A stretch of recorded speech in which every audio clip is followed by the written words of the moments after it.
Hello and welcome back to the Blossoming Together podcast. Today we have Kosai here and Taylor Ross to discuss enhancing the fieldwork practicum experience. But first, I want to get into our objectives. So our first objective is participants will understand the key components of effective practicum programs and applied behavior analysis by examining the challenges and barriers faced by ABA agencies and cultivating comprehensive practicum experiences. Our second objective is participants will explore and discuss strategies to enhance the quality and coherence of practicum programs with ABA agencies, fostering collaboration among ABA agency owners, leadership, supervisors, BCBAs, and students. I feel like that was a mouthful. Kosai is our current regional fieldwork advisor, and Taylor is our previous fieldwork advisor, now clinical director. So Kosai, can you tell us a little bit about what your position entails and how you kind of got into the field of ABA in general?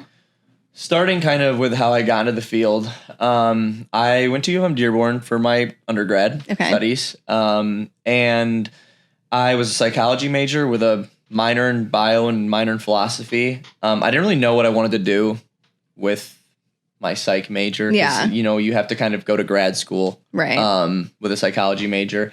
I went to a career fair my senior year, and I found a tech job there, which I applied for and got. And my first supervisor there was great. Yeah. I really enjoyed working with my first kiddo, and that was kind of how I got into the field. Prior to that, I really didn't know what ABA or autism were. I feel like that's so common with when you graduate with a psych degree. It's like, okay, I want to work with kids, but how do I, where am I going with it? And that's kind of how I got into the field of ABA too. You just find it. Yeah, and there's not a lot of undergraduate classes that focus on ABA or autism. Even in my abnormal psych class, which focused more on diagnosable disorders. Right. I feel like we didn't really go over autism. Mm-hmm. You go over more of the stuff that you hear about every day or that you see on TV. Yeah. I think so too. Yeah, that's the TLDR of how I got started. And I was at my first company for about 5 years, 4 as a tech, a little over a year as a BCBA. I found Blossom. I love the NET teaching style, so I came here as a BCBA, eventually got a lead position, and then moved into the regional fieldwork supervisor role when Taylor moved out of it into clinical director. I'm new to the role still, so I'm kind of learning the ropes on the fly. Sure. But it mainly entails making sure our students are getting a consistent experience across supervisors, providing some of the extra support, because supervisors also have caseloads and stuff that they have to focus on while they're doing these supervisions. So yeah, that's been the big thing for me so far. And I really enjoy the teaching ABA material and kind of creating examples out of real life scenarios. Right. So having the group supervisions to talk about that stuff and apply ABA to the real world, then also play games. Yeah. And create creative content, which is something that Taylor, creative. It's one of your things. Something that Taylor did great with. But yeah, so that's kind of how I feel about the role so far and what I've been doing. Yeah. Thank you for telling us a little bit about it. Taylor, can you tell us a little bit about how you got into the field of ABA and kind of how you got to where you are now? Sure can. I went to CMU, Central Michigan University, for my undergrad. Okay. And again, we all stumble upon ABA, but I was a psych major. I wanted to go into clinical counseling, and I volunteered at the autism clinic there, and I had this kiddo that I just fell in love with. And I always say, he looked at me in a way that just, I don't know, made me feel so special. And I connected with, my first person with autism. Yeah. And I knew then, this is what I want to do with my life.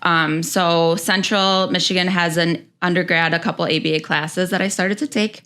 And then they also offered a grad program, which I did not go to. But once I graduated, I immediately enrolled in a grad program, Ball State, which I know a lot of us go to, which we'll get into, the online programs. And then was a tech for 5-6 years, BCBA for 5-6 years. Me and Kirsten actually used to work together. Yes. And then one day, actually the pandemic hit and we switched to telehealth. And I saw Blossom on Facebook and I messaged them on Facebook and I was like, you guys look like the style that I want to go to. And they messaged me back and we were just a tiny little company, but they got me in as a BCBA, very thankful for that. And then I kind of climbed the ranks. I went to lead You knew BCBA. you wanted to grow. Yes, I knew I wanted to grow. Lead BCBA, regional fieldwork advisor as well. And now I'm very thankful that I have the chance to be clinical director. And I just started in that role too. So very happy Kosai is where he is and where I am. So yeah, it's been a journey. You guys both deserve the roles. The origin stories are really funny with like just how people get started. I know my first kid is something cool that actually happened because I think your first experience is really important for staying in the field. My first kid was like a nonverbal learner, and then within like I had him for 2 years, very long time. But like by the time he discharged, like full verbal, full verbal communicator. Just in gen ed school, and he actually messaged me on LinkedIn maybe like 3 or 4 months ago. Oh my gosh. And he's got his own podcast now, so he's doing what we're doing. Plug it. Wait, I want to have him as a guest. Yeah, we'll have to talk about him. But I thought that was really cool. It's like a full circle moment. That's amazing. And it like kind of shows the difference between this and like other fields in psych. I know Taylor had mentioned like clinical counseling. This can be like a little more lighthearted, which is nice. Yeah. You know, I agree. lots of tough stuff, but lots of happy moments too. Yeah. Right. A lot of fun. Yeah. Well, I know that we all are pretty passionate, and that's why we're all here, about practicum experience. And just that in the field in general, I feel like everyone has kind of a unique practicum experience, and sometimes they're great, sometimes they may not be. So I kind of want to hear a little bit about both of your experience as practicum students and kind of why you're so passionate about making it how high quality it is now. So Kosai, do you want to go first and tell us a little bit? Sure. So I... like during my time as a tech, I had one supervisor pretty much the entire time. Like I had spot supervisions from other supervisors, but I had the one for all the kids that I worked with, and she was also my like fieldwork supervisor. It wasn't very structured. Okay. I thought she was like a great supervisor, but the program itself wasn't developed at the place that I worked at yet. So it was more like a thing where management would be like, you can take a practicum student and have meetings when you can have meetings. And there wasn't like a set of rules or like a task list for experience that I was going off of. So it wasn't very structured at all. Yeah, not really. But she was a great supervisor, which kind of kept me afloat. And that's kind of pivoting. That's kind of helped guide me in how I want to be as a supervisor. Because I may not be the most structured person either. Right. But my experience was mainly focused on writing programs. Like maybe like case collab. I did 2 assessments. My first ABLES took me 6 hours to run by myself. Oh my gosh! Like as a BCBA. As a student, when I ran my first ABLES, it took me 6 hours. It's tough. We had to do it across 2 full sessions with a kiddo to work through the entire ABLES. And I'd also built the entire binder. So between that and the actual assessment itself, probably like 21 hours worth of work. Yeah. You really got familiar with the ABLES there. Yeah. So I'd say like my experience, and I did an online program as well. So I'd say my experience was more on me to like create any experiences I like wanted to get, ask the questions that I needed answered. But without necessarily having like the guideline for what to talk about or what to ask or, hey, here's what you need to learn. And that kind of has impacted who I am as a supervisor. I think not necessarily in a negative way, but I feel like, So I feel like your supervisor was doing the best with what resources she had. And you're in a similar situation as I was. Like I had really great supervisors, but I had to kind of create the experiences that I wanted and like kind of create it myself because there wasn't anything to guide us like within our program. And you were there too as a student. Do you want to talk a little bit about your practicum experience? Yes, I, very similar to you, had a great supervisor. She was very by the book, kind of got me out of my comfort zone. And we didn't have a curriculum, and we went off of day-to-day things that happened with the kids. And I'm sure a lot of people listening might have similar experiences. Right. It kind of just comes up as you go. Yeah. And yes, thankfully that, she guided me in the right direction. And again, I try and model a lot of what she instilled in me. Yeah. But I think the biggest thing was I didn't have, like Kosai, I had an online program. So I didn't have that classroom cohort feel to like bounce things off of other people. So it was me and her and, you go to home-based sessions and you're kind of by yourself and you check in the next day about things. So Overall, I'm happy, and it led me to where I am today, and Blossom helps me continue to grow. But I just felt like, it could have been better, and it is what it is. Yeah, but, yeah. I feel like I was in a very similar situation. So we both had the same, ultimately Practicum Supervisor, and she was fantastic. And she and I actually did the same education program. So she and I used that to build the experiences I wanted, but I had to fight for them, not because of her choice, but like it was company decision. Like we couldn't just make opportunities arise. Like we had to follow the lead of the learner rather than doing mock assignments. It's like, no, we don't have the time to do mock assignments. We have all these other things to do. Right.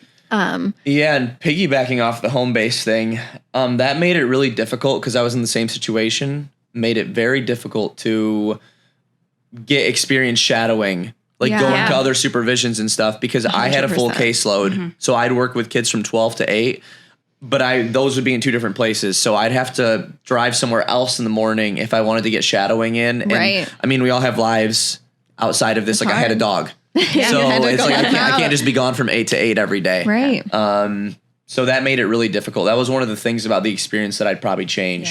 Yeah. And I just wanted to go off of you too. When Kosai said it's kind of, our BCBA supervisors have full caseloads, and the company is kind of like, yeah, here's a student. It's just interesting that, not every company really takes the time to prepare that BCBA for a student. And luckily, the BACB guidelines just implemented the 1-year rule where a first-year BCBA really has to be overseen by a fifth-year BCBA, which I think that's really heading in the right direction, because when I took my first student, I was fresh off of the exam, and I'm like, okay, well, here we go.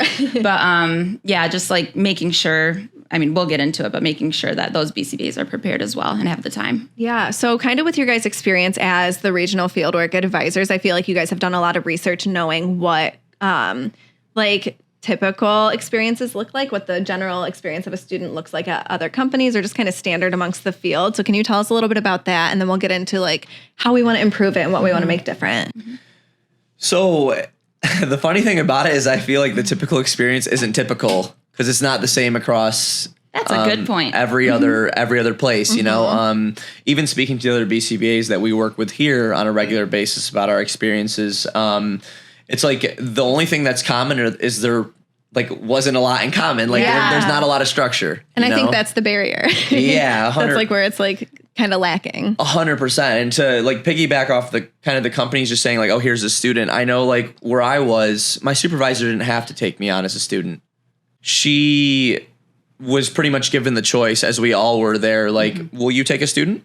Right. And if she says no, then it's on me to seek out someone else, which is difficult because she's the only supervisor I had on my caseload. On your kids. Yeah. So I think like just the fact that that's how it starts shows you there isn't like a ton of like structure, like a curriculum, as Taylor mentioned earlier, for people to go off of. So really the practicum experience in most places I think comes down to the student. Yeah. Which it's not necessarily like it's like the equivalent of being in a school and telling a kid in math class, okay, what are we going to learn about today? And they don't know what they don't know. Right. And that's where, I love that phrase. So it's like, we want to make it like, as a student, you want to make it what you want to get out of it, but you can't make anything. Like if you don't know what to look for, you think you're getting the best experience, but then you become a BCBA and you might experience like not knowing now because you didn't have those other experiences. Yeah, you don't know what you've missed out on until like you're in that situation and you need it, but you don't have it. Like, shoot, I missed out. When I was doing the research of how to build the program, luckily I had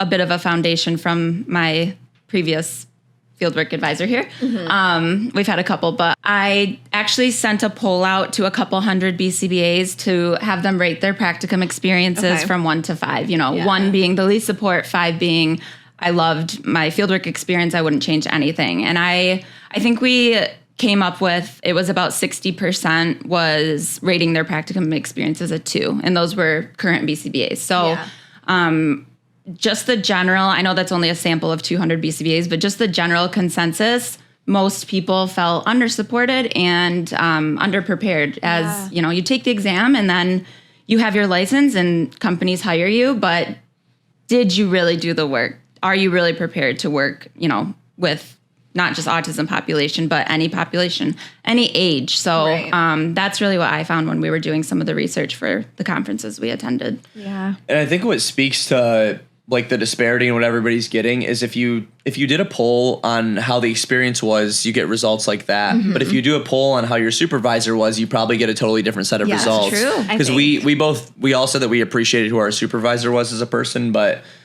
they didn't have the resources. We're acknowledging that, but that's our experience. Yep. You know? Yeah. Okay, Taylor. So can you tell us what the ideal structure of a practicum experience would look like? Obviously, the field of ABA has not perfected it yet, but we have some ideas. So we really want to, first and foremost, make sure that there is somebody overseeing it. Yes. So every company has, the CEO or the president or, the clinical director, depending on your size. But there does need to be somebody that focuses just on fieldwork. And I think that has really helped, Blossom as a company to have somebody day in, day out be monitoring that. Yeah. And then from there down, we want to make sure that our BCBAs are competent supervisors. So making sure that we go over what is expected of them as a practicum supervisor, making sure they understand the handbook in and out. There has been times where, BCBAs, they aren't even sure about the hours ratio. So making sure they understand the handbook. Making sure they demonstrate the skills that we want to instill in future BCBAs. We want to make sure that they meet on a weekly basis. Somebody's monitoring that as well, and they're getting that feedback consistently, getting the appropriate experiences. Like Kosai said earlier, his experience was mainly assessment writing and teching. So making sure that they're attending parent meetings, they're attending, IEPs if needed, collaborating with other disciplines. So things of that nature. Yeah. Of course, we want to make sure that everybody experiences a little bit of everything. And then also communicating with universities and everything. I know that's kind of uncommon, but making sure the coordinator is overseeing, their university experience grades, their assignments and reports and things like that as well. So just making sure it's a comprehensive kind of hitting everything in the task list. Yeah. Thank you. Yeah. I think that, and you hit on like the education component. I think that is like one thing that our field is really, really lacking. Yes. Because you get scored on all of these things within your program at school, but you're not knowing. And those are just things, those are like not real examples. But so you're like, professors aren't knowing how you're applying those skills in the real life, like examples. Absolutely. So I think that's something that we bridging really that gap is really important. Yeah.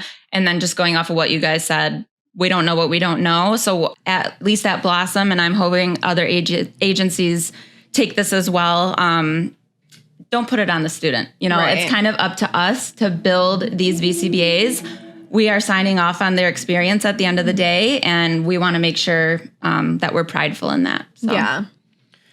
Do you have anything to note on it, Kosai, like as you're entering the role? Yeah, I think like Taylor hit on a lot of the stuff that is important. One of the nice things about having the person in the regional position, it creates like the group cohort.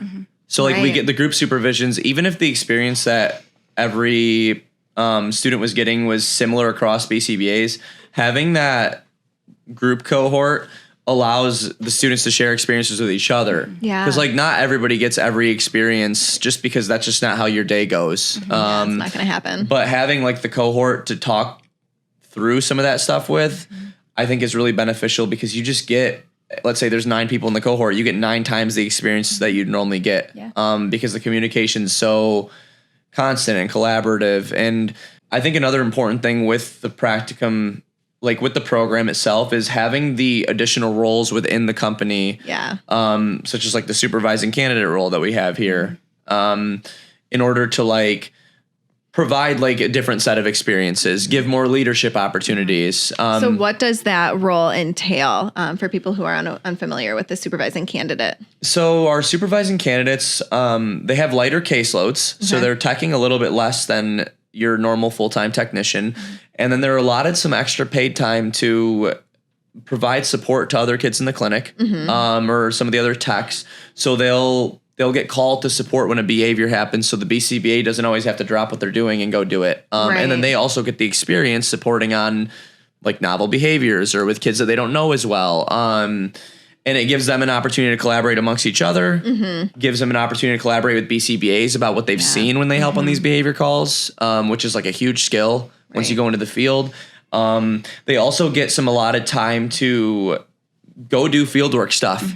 So like attend supervisions, help write programming, unrestricted hours. They get those unrestricted opportunities. Exactly. Because the unrestricted time, anyone who has done their practicum experience in the last 10 years, they know that the unrestricted time is really hard to get. Like, and if places staff you on a kid for 40 hours, the expectation is pretty much, to get 750 or 900 or 1200 or whatever you needed based on your experience. It takes a long time because you have to do that stuff outside of your normal work hours. And then we're like teaching students that their work-life balance doesn't matter. Like their home life isn't valued. No, and you definitely don't want that because I feel like there's already such a big burnout.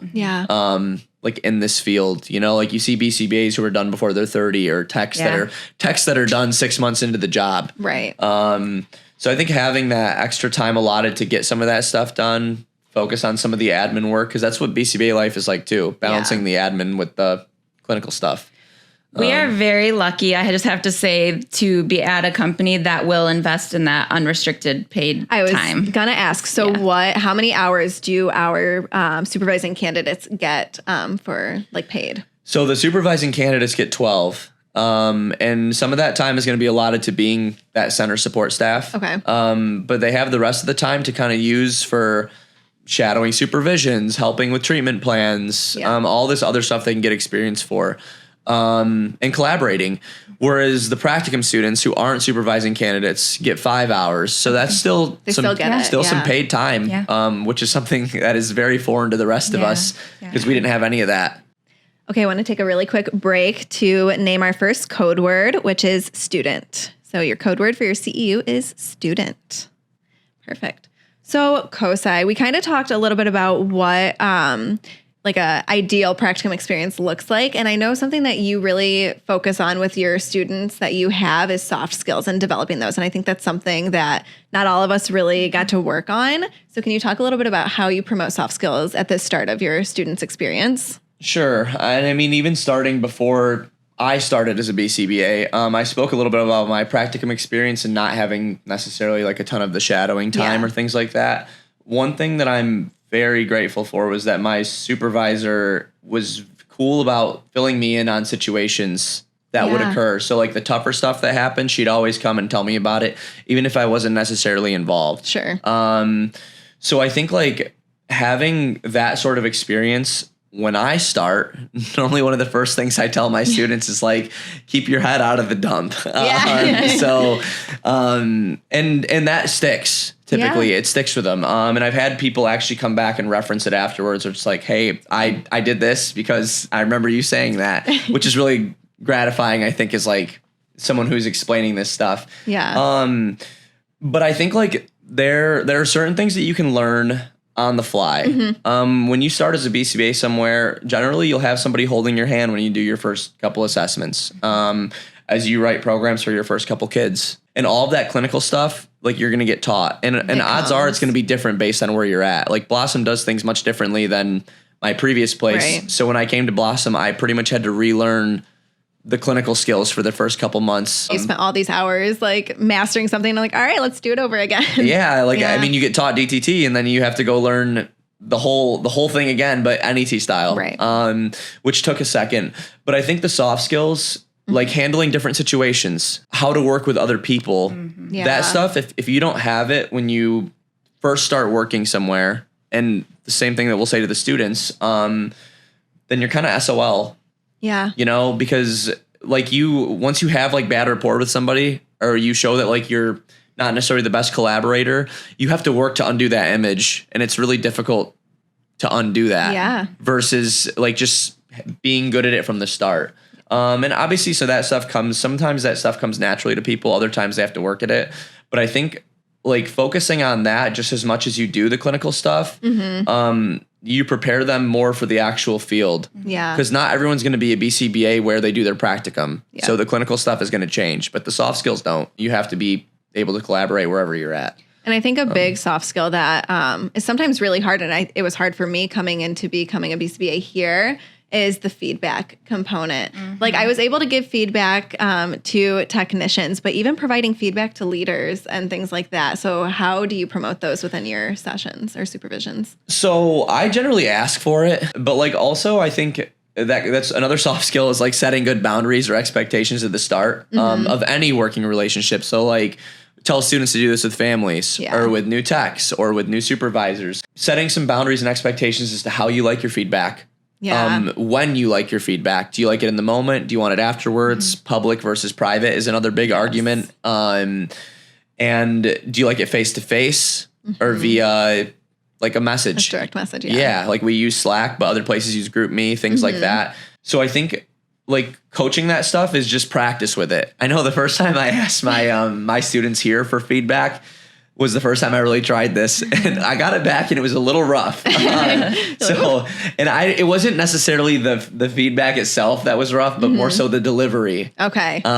Like we talk about sandwiching is a big thing. Good, bad, good. Might have been a little harsh. Yeah, good, constructive, good. But that's okay because it was a good learning experience. Sure, you know, like I'm not going to have hard feelings about it because even when I started as a supervisor, like you said, I think I struggled a lot with how to give feedback to different types of techs. Yeah. Because everybody needs it differently. And I think that's one of the biggest things, another soft skill to learn is like, it's on the teacher to adapt, not on the student. Right. And understanding like everyone does things different and learns different.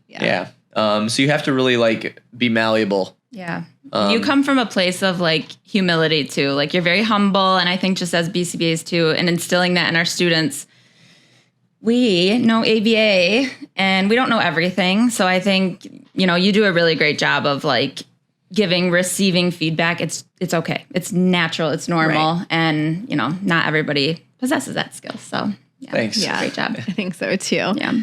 And then Taylor, I want you to talk a little bit about how you briefly touched on it with like increasing the collaboration with educators. What strategies can we use to just really make this like across the field something that is expected? Yeah. It's difficult because ABA, I feel like in general, we have a lot of online programs. Yeah. And, we're in Metro Detroit, so it is a little more doable, I guess, with the universities around here. But we have had experience where we are pairing with universities and we want to, get in touch with their professors, and the professors, also be giving us feedback. So just making sure that, we are monitoring some of their performance within schooling. So, in our one-to-one meetings with their supervisors.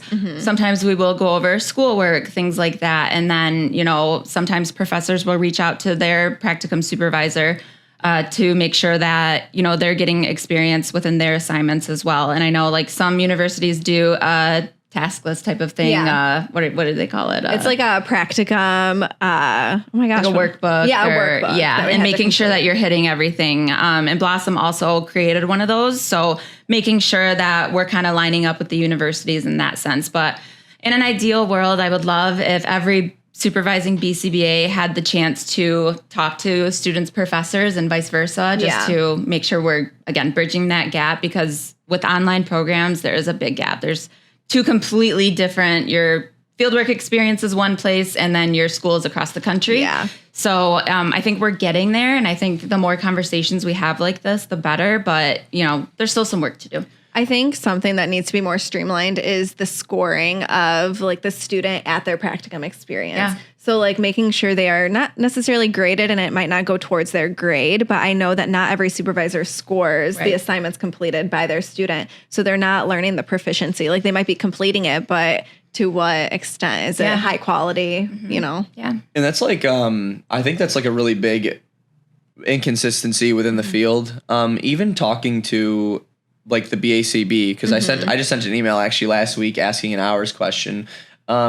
A lot of like what you'll get back as an answer is it's on you as a competent supervisor to determine the answer to that question, which is okay if you have like the belief in yourself to do some of this stuff, but it's tough because two competent people might answer in a different way. Yeah. We just did that. Yeah. It's judgment. It's judgment calls. So I think that kind of speaks to the inconsistency that you get like with both the supervision, and then the same thing kind of applies to schools. Like schools, a lot of the schools I feel don't have, just based on the students that we've seen, don't have the same class tracks either. Yeah. So like some students are taking like a statistics class, other people don't. Yeah. So they're getting a completely different experience both ways. Right. Yeah. I think something too to touch on is fieldwork courses, like within the education program. I know. So I had to have a fieldwork course every semester, but I've talked to some people who only had one fieldwork course during their entire experience. And I did. I only had one. Same. really, so, and I just feel like my fieldwork courses, they ensured that I was getting those experiences, like telling me kind of what to ask for, what experiences to seek out with my supervisor. So I don't know what you guys feel about fieldwork courses. I think it should be within every semester, and a professor maybe monitoring that you are gaining that experience, asking those questions. I'm not sure why it's not streamlined like that. I know there's a reason. I think you have to hit a certain amount of ABA credits, within your grad program. But it would be ideal and for every university to do that. Yeah. I think like, cause I only had one fieldwork course as well, and it was towards the end of my experience. Okay. So I'm it glad wasn't, it was at the end at least. yeah, it's tough. Like, cause it's almost like it taught me more about like what to look for and what questions to ask. I almost wish I had it at the start. Right. Because I don't like know. at the end, you're like, wait, Yeah, I only have this much time left. 100%. A nice compromise for something like that would be to have like each course have one or two fieldwork assignments where you actually have to collaborate with your supervisor and do something that's like behavior analytic in nature. Right. So that you're at least kind of forcing everyone within your program as a school to get some of the same experiences. Relatively. So and those experiences can be ones that like you deem important. Sure. You know what I mean? Absolutely. I feel like, we're such a new field. And if we look at, I don't know if we were going to bring this up, but like the medical model, doctors, nurses, they do their rotations. And I think it's really cool how, they'll do pediatrics and then they'll do geriatrics or whatever, surgery.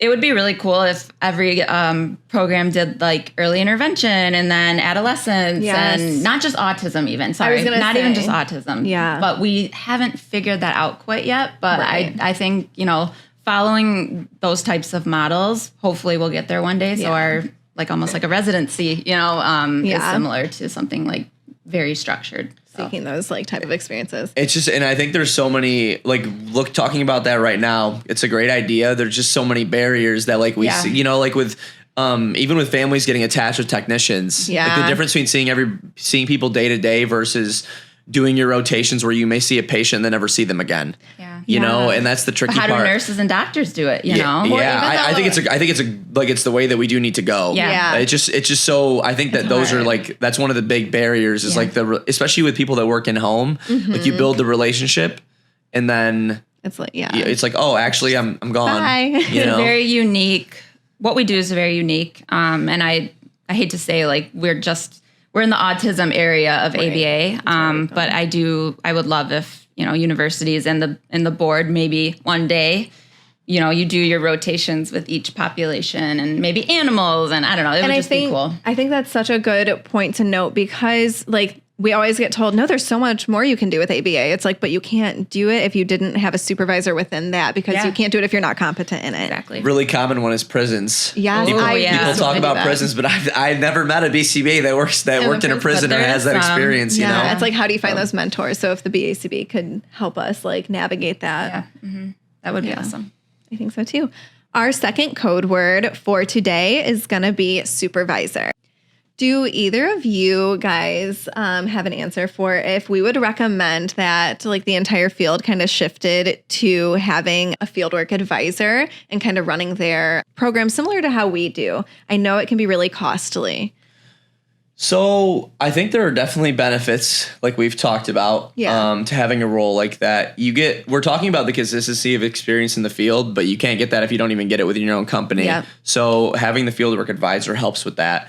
Having one point person that people can go to is really beneficial if maybe they're having an issue with their supervisor. Yeah. One thing that came up in my old company, very frequently, and this happened to me a couple times too, actually, is when I would have like a question about something my supervisor was doing and I didn't necessarily feel comfortable asking them, I didn't have a point person to go to that I could trust. Right. You know what I mean? Because Yeah. I didn't want to feel like I was going over their head for things. So like the clinical director and like starting drama. Yeah, 100%. You want to always avoid that kind of thing. Having the point person within the company, I think, alleviates like that issue for the most part. And it also helps with, in that situation particularly, getting the coaching for like how you can approach that issue because we've been through it before. Well, we already talked about the consistency between like the experience that everybody's getting. Right. And the cohort, I think, is another really big benefit that isn't necessarily possible without having that one person who doesn't actually have their own students, but just kind of is looking over everybody. Yeah. And honestly, and this is a really underrated one, that person becomes proficient in answering questions about hours. Yeah, honestly. And some of the technical Hours. stuff that like is just literally miserable to figure out on your own. And all the things that are ever changing. I feel like since I became a supervisor, I'm like, oh my God, I've had to learn it. There's another task list out. And it's Yeah. funny because when I was in the position, you'll get an email from the board saying, you know, these are the new guidelines. This is it. You got to make sure everybody reads those. And Yeah. like, I'm hoping all the BCBAs check their emails, but if you're not sending out the newsletters, the updates, you know, that's what we're here for, to make sure that they're getting that content. It's going to get missed. Yeah. And in addition to like being that one person for everybody and creating that consistent experience, you're also taking stuff off the plates of your other BCBAs. Yeah. Right. So that they're more able to support their kids or like write programming. Obviously they could bill more if you're looking just at cost Yeah. to kind of offset that. That's true. Because like this extra time they would have to spend on practicum, they're already doing their supervisions and they're giving their students the best experience they can. But now they don't have to worry about doing these groups Right. Yeah. and doing this collaboration stuff and some of these other things that they just kind of, when you look at your day as a BCBA, this stuff just absorbs your day.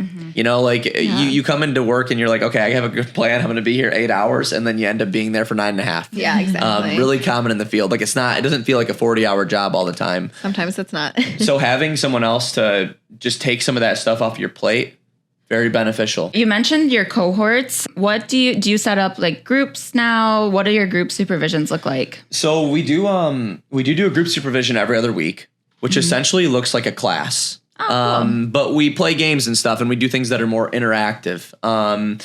The students get to pick the topics. So they can come, like we talked about automatically reinforced SIB last time. And it started as just a conversation and then turned into like, oh, well, here's a case study. Here's another case study. Here's another case study. And then we start going over research. Because someone's got an article on it. Even sharing like CEU opportunities with students for stuff like that. That's what we ended up doing actually.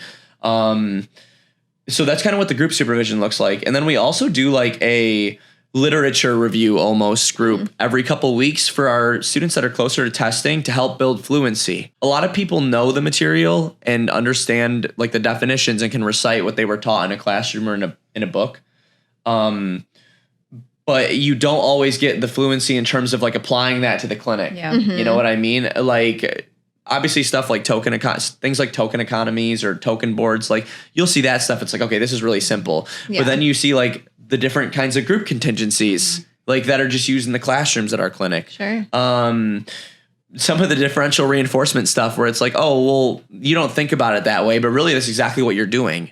In terms of like DRA or even DRL when kids are eating. Yeah, you're not like putting a term on it. Yeah, 100%. And even like with a scheduled location kind of like this, we have like the scheduled locations that people go to throughout the day. With requesting to get out of those, like you're on your reinforcement schedules, fixed interval schedules. So there's like so many things that can be applied that we don't necessarily think about all the time. And even as BCBAs, like you really have to think about like, oh, I am still doing this, but it's been 4.5 years since I studied it. So I don't remember all the terminology. Right. I think I had a student ask me the other day to review some questions with her. And I was like, to be completely honest, like I'll review them with you and help you find the answers, but I don't remember like everything that I studied 3 years ago. So it's like a really good point. And I know we have the study groups to kind of promote that for our students too.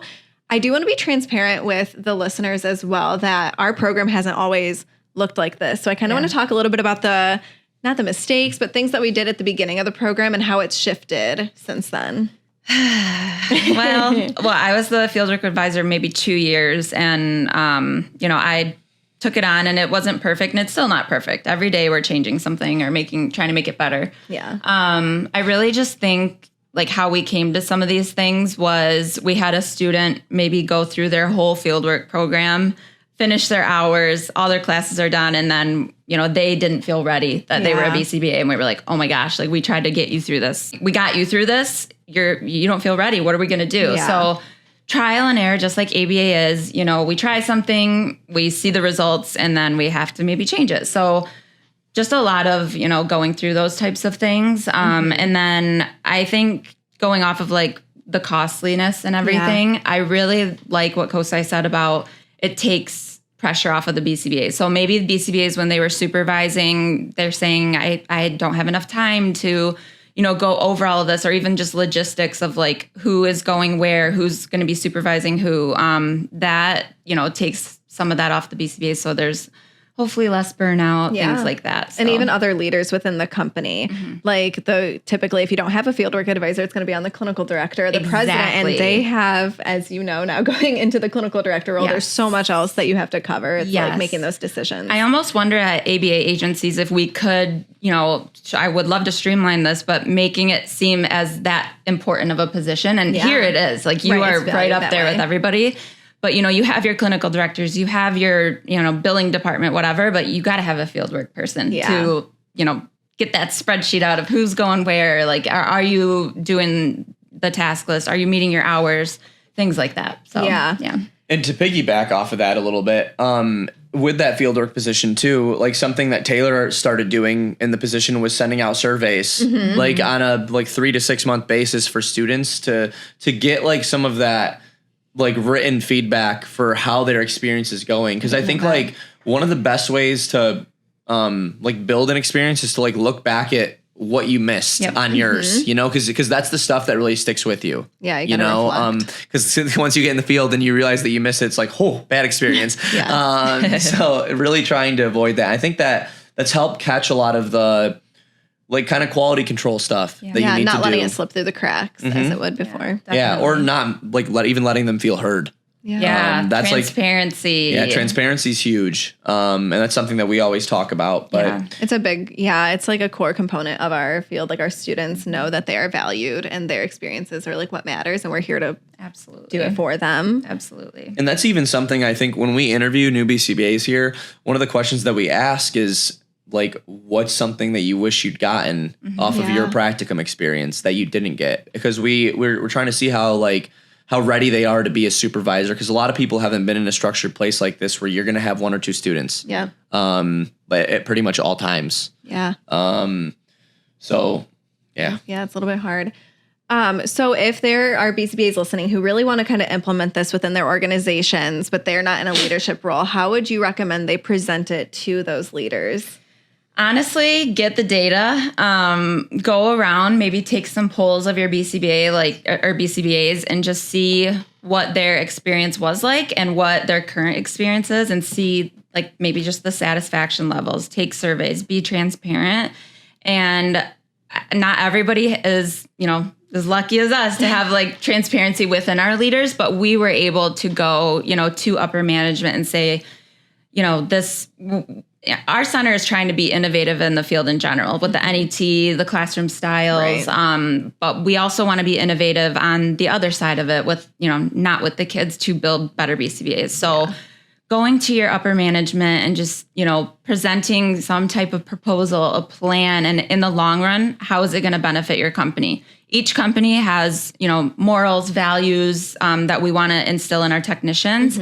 If we can build our technicians, students into the BCBAs that follow those core values, I think you already made your money back. That's your return on investment. Honestly. And I think kind of speaking to that, like when you do get homegrown BCBAs, like people who came up through your own ranks, like there's blood in the ground. Like they want to be there, and like the effort and the passion for it is bigger when you're doing it in your own house. You know what I mean? A lot of times, like I always use sports metaphors when I'm teaching, but like you'll see like a coach who comes back to coach the team that he played for. And those guys are like, they're a perfect analogy. They're crazy. They're crazy about it. They're like, I have blood in the ground here. Like I want to win. And that's kind of the attitude I think you should be looking for, like in the BCBAs that you get. And that's not to say anything negative about like BCB, because I've job hopped. Like I switch companies too. It's not to say anything negative about that, but there's just so much more investment when you were there, like at the start, and you got to build it yourself. I was gonna say. And now it's like you have this great thing, and you want to keep it that way. You know your values align already. Whereas if you're taking someone from outside, you don't necessarily know. Yeah, and that's a great like that internal growth is a great like thing I think for leadership. Like that's like a great goal for leadership to have, because like you've cultivated this great culture and you've built this awesome thing. Sure. And you want to keep it that way. Like you want to see your baby grow up and be great. Yeah. Succeed. Thrive. Yeah, absolutely. I got that question when we presented at band. They were like, how do we go about telling the owner, the upper management? I was like, you don't know until you try. Yeah. And you just got to come with, some facts and some positive things that it'll bring to your company. So I really think it's beneficial. At least try. I think so too. Yeah. We're going to go ask some of our BCBAs about their practicum experience. Come on. Hey, Emily. Hi. Can you tell me something that you liked about your practicum experience? I really liked how hands-on I was allowed to get in my experience. There were only 2 of us going through school at the same time, so I got a lot of really hands-on, like practical, really useful experience in managing behaviors and writing goals. I was really involved in parent meetings, which was exciting. Nice. So that's pretty cool. Cool. What didn't you like about your practicum experience, or what would you have changed? It wasn't the most structured. There wasn't really like a layout of like, now you do this and then this, and there wasn't really a progression. It was kind of just, it kind of felt like we were figuring it out as we went. So I think I would have liked a little bit more structure. Heard. And then what do you want to do differently at Blossom to try and make ABA, fieldwork, and practicum more cohesive? I think just collaborating amongst all of us BCBAs on how we're presenting stuff to students. I think we all do generally the same thing, but we kind of do it a little differently. So maybe making sure we're all a little bit more on the same page with like the natural progression of things. Awesome. Thanks, Emily. All right, let's go find the next one. All right, we're going to go talk to Aisha, another one of our Blossom BCBAs, about their experience. Hi, Aisha. Hi. I was wondering, what is something that you enjoyed about your practicum experience? I really like to collab with a lot of different of the BCBAs at my previous practicum plays. They always gave me a wealth of knowledge and always came up with creative ideas to like target certain maladaptive behaviors. Awesome. What is something that you would have changed for your practicum experience? I would have loved to like kind of run my own case independently. Well, not necessarily independently, but with my BCBA. And I would have loved to be able to like step in on parent meetings, come up with a plan, see it implemented, and even come up with like treatment plans and see how program would run. Okay. And for you being a practicum supervisor at Blossom, what is something that you want to make sure that you do to enhance their experience? Actually, kind of what I mentioned earlier about having practicum students, kind of take the lead a little bit on cases and giving them like a case that we can collab on and have them see their own like plan go into place. It's a great idea. Thank you so much, Aisha. Have a great day. You too. All right, let's go. I wonder who's in here. Katie, one of our most recent new BCBAs. Perfect. Hi, Katie. Hey. So Katie just became a BCBA and she doesn't have a student yet, but I just wanted to know, what did you enjoy about your fieldwork experience as a student? I really enjoyed having my own mini caseload. I think that helped me better understand what I would be walking into as a BCBA. Awesome, because it's a lot. What is something that you wish you had more of or you could have changed? I wish I somehow had more time or had to work less so that I could spend more time practicing to be a BCBA. Awesome. And then when you do take on your first student, what is something that you want to make sure you provide for your students? I think I want to provide them with the opportunity to collaborate with me. Yeah. Okay, awesome. All right. Thank you, Katie. Good luck when you do take your first student. Bye. I see one of our current practicum students. Let's go talk to her. Hi, Kelsey. What are you enjoying about your fieldwork experience? I love being able to learn from the BCBAs on the floor. Awesome. What is something that you wish you had more of or could change right now? I wish I had more opportunities to attend assessments, like initials or reassessments. Awesome. And how do you envision yourself as a practicum supervisor? I hope that in the future my supervisees can see me as compassionate and caring. Love that. Okay, thank you so much for your time. You're welcome. Have a great day. Okay, guys, is there anything else that you think we missed regarding practicum experience that you want to touch on before we wrap up? I would just say like the big thing with kind of the last question that we asked about like initiating this change is like you can't wait for other people to do it. Yeah. You know, like there's something to be said for being like a pioneer doing this stuff. But more people do need to do it. Yeah. And maybe it just turned into a thing where like fieldwork coordinators are collaborating across companies. Ooh, You know, like that'd be really nice because the goal is kind of the same for all of us. Like it's to help the kids, develop the students. Help the field in general. Yeah, you don't want to see anyone else fail just because that's your competition or whatever, you know? Yeah. So I think like that'd be the big thing. Is just like be the initiator, Yeah. you know? Don't be make a afraid change. to be the change. Be the Yeah. change. Don't be afraid to do that. Do Yeah. things that are different. Yeah. And I think that's a good place to kind of talk about. This is big systemic change that we're asking for, and it's not going to happen overnight. The field, like you said, it's a brand new science still. Like, yes, we've been around for many years, but in like the grand scheme of things, it's really new. So just getting the conversation started and encouraging other BCBAs to like look into how we can improve the field. Yeah. But I want to note that our final code word for your CEUs is change. Perfect.